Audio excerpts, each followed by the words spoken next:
ষড়যন্ত্র হচ্ছে দেশে। এটা কিন্তু আমাদের সকলেই নজরে আসছে। ছোটোখাটো বিষয় নিয়ে আজকে রাস্তায় নামছে।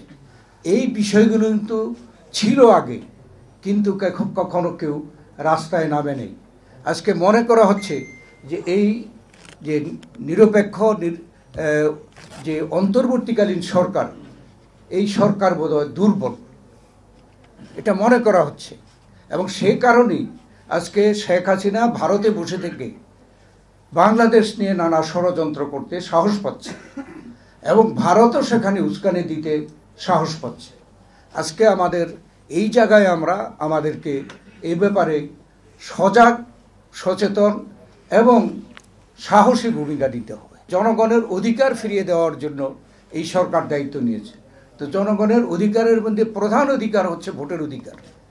তো এই সরকারের তো যত সংস্কার প্রস্তাব হোক না কেন, সর্বপ্রথম এবং অগ্রাধিকার প্রস্তাব হওয়া উচিত নির্বাচন কমিশন থেকে শুরু করে নির্বাচন পর্যন্ত নির্বাচনের ব্যাপারে সংস্কার ঘোষণা করে একটা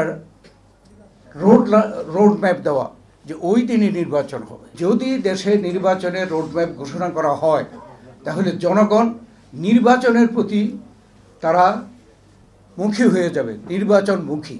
আর নির্বাচনমুখী হয়ে গেলে আমার বিশ্বাস আজকে যে ছোটোখাটো ষড়যন্ত্র করার চেষ্টা করা হচ্ছে, এই ষড়যন্ত্র জনগণের কাছে পাত্তা পাবে না, জনগণ নির্বাচনমুখী হয়ে যাবে। আজকে যারা ষড়যন্ত্র করে দেশে অশান্তি সৃষ্টি করতে চায়, তাদের তো একটা উদ্দেশ্য আছে, বাংলাদেশকে ক্ষতিগ্রস্ত করা। কিন্তু এই বাংলাদেশকে তো ক্ষতিগ্রস্ত করা আসলে সম্ভব হবে না।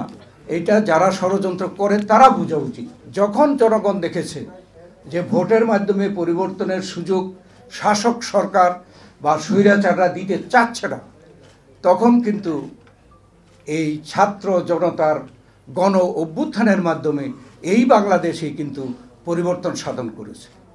হোসেন মোহাম্মদ এরশাদকে 6 ডিসেম্বর বিদায় করেছে, শেখ হাসিনাকে 5ই আগস্ট এই বছর বিদায় করেছে। এই দেশের মানুষ আর কি প্রমাণ করবে?